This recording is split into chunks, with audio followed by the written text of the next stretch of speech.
La Russie a bombardé ce samedi une nouvelle usine militaire près de Kiev. Moscou intensifie ses frappes après la perte de son vaisseau amiral en mer Noire.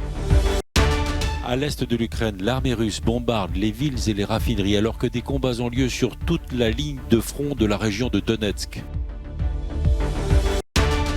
Boris Johnson et plusieurs autres hauts responsables britanniques interdits d'entrer en Russie. C'est ce qu'a annoncé le ministère russe des Affaires étrangères ce samedi.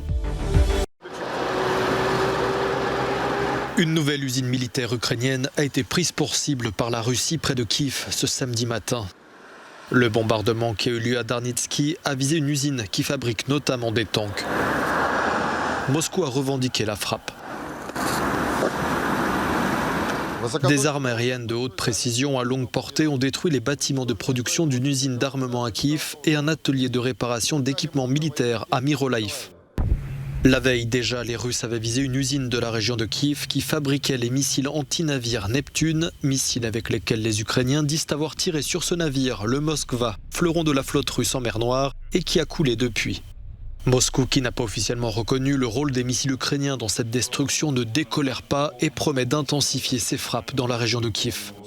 Le président ukrainien appelle les Occidentaux à augmenter leur aide militaire. Plus vite nous obtiendrons toutes les armes que nous avons demandées, plus notre position sera forte et plus vite il y aura la paix. La guerre en Ukraine fait rage depuis 52 jours et avec elle son lot d'horreurs. Ici à Brovary, un jeune homme de 13 ans tué par les militaires russes le 11 mars dernier a été inhumé ce samedi. Une raffinerie de l'est de l'Ukraine, toute proche de Severodonetsk, se consume après un bombardement. L'armée russe continue de se déployer vers le Donbass. Dans la région de Donetsk, des combats ont lieu sur toute la ligne de front.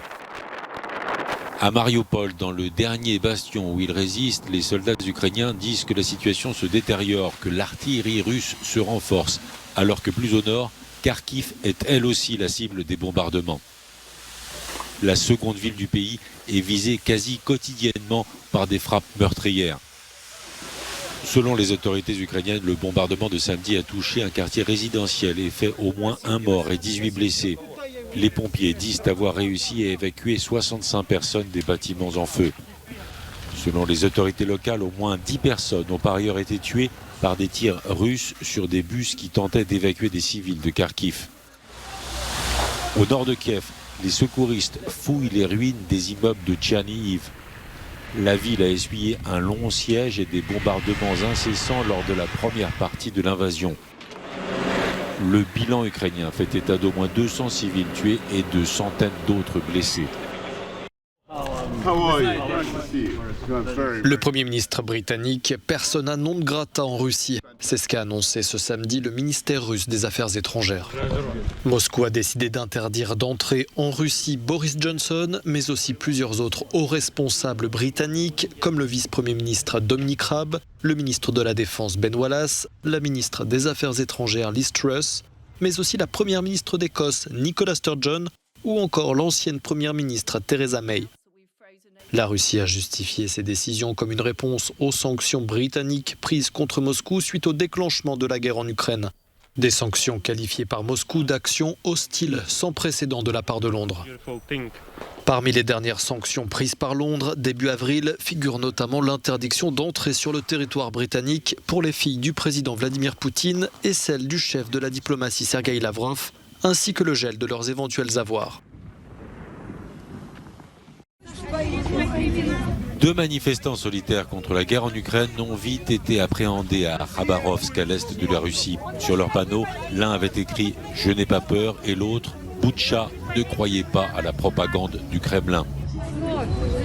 La nouvelle législation russe punit de lourdes peines de prison ceux qui discréditent l'armée en public et rares sont ceux qui osent s'exprimer contre l'invasion de l'Ukraine. De l'autre côté du continent, à Vilnius, des manifestantes lituaniennes se sont rassemblées devant l'ambassade de Russie pour protester contre les viols et les tortures en Ukraine.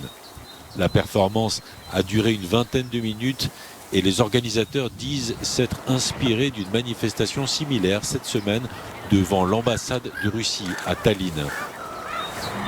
Dans la capitale estonienne, les manifestants avaient là aussi coloré en rouge sang l'étang qui jouxte les locaux de la représentation russe de Tallinn.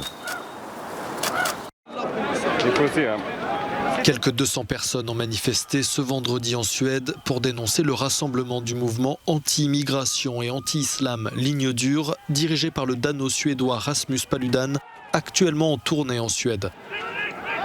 Parmi les manifestants qui entendaient dénoncer l'intention du groupuscule d'extrême droite de brûler un Coran, certains s'en sont pris aux forces de l'ordre, faisant plusieurs blessés. C'est tragique, terriblement tragique de faire preuve d'un tel mépris et de se livrer à la violence et au vandalisme. Ce qui s'est passé est extrêmement tragique. Cela a affecté la capacité de la police de notre ville à protéger les droits inscrits dans la Constitution. Ce n'est pas la première fois que le dirigeant du groupuscule d'extrême droite à Ligne Dure provoque des incidents. En novembre 2020, il avait été arrêté en France, puis expulsé. Peu après, 5 autres militants avaient été arrêtés en Belgique, accusés d'avoir voulu propager la haine en brûlant un Coran à Bruxelles.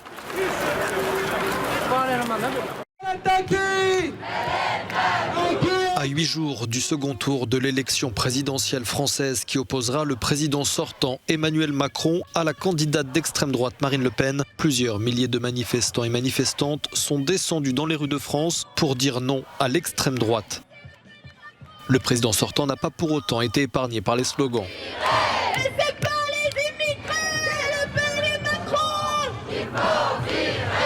Des rassemblements ont eu lieu ce samedi à Paris, mais aussi à Marseille, Nice, Lyon, Saint-Étienne ou encore Lille. Les manifestants et manifestantes appellent à faire barrage à l'extrême droite le 24 avril prochain.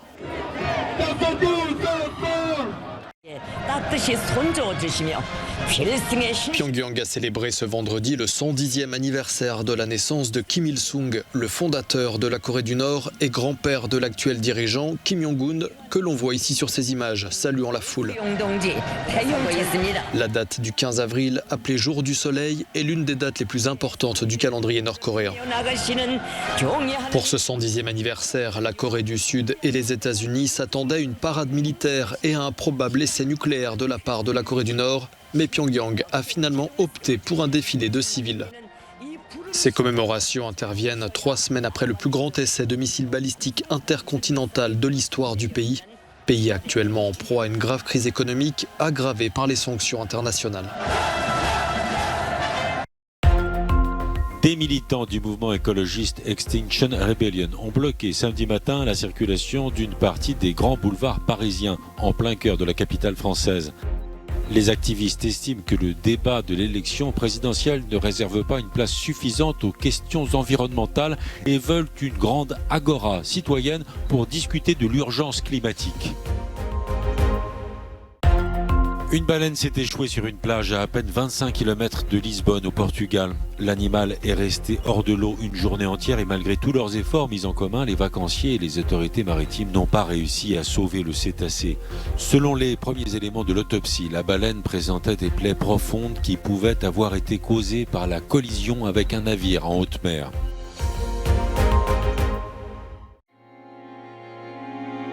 L'exposition propose un voyage dans l'histoire de l'art du XXe siècle à travers des tissus conçus par des artistes de premier plan avec des exemples uniques qui font partie de certains des principaux mouvements artistiques. Fauvisme, cubisme, abstraction, surréalisme et pop art. Composée de plus d'une centaine d'œuvres, elle présente un aperçu majeur du tissage en tant que forme d'art populaire au XXe siècle. Le festival suisse du film documentaire Vision du réel s'est ouvert à Nyon avec un hommage au réalisateur lituanien Mantas Kvedaravičius, tué lors d'un tournage à Mariupol en Ukraine au début du mois. Vision du réel est l'un des principaux festivals de documentaires en Europe et dans le monde. Un rendez-vous incontournable pour les amateurs du genre avec plusieurs compétitions différentes et des centaines de documentaires venus du monde entier. Le MUSEM consacre une exposition à ce savant soufi qui s'est opposé à la conquête française de l'Algérie en 1830. Considéré comme un héros national par les Algériens, ce chef religieux et militaire est peu connu en France. Avec cette exposition, les commissaires souhaitent rapprocher l'histoire de l'Algérie et celle de la France. L'exposition a lieu alors que l'Algérie célèbre cette année le 60e anniversaire de son indépendance de la France. Elle se tiendra jusqu'au 22 août.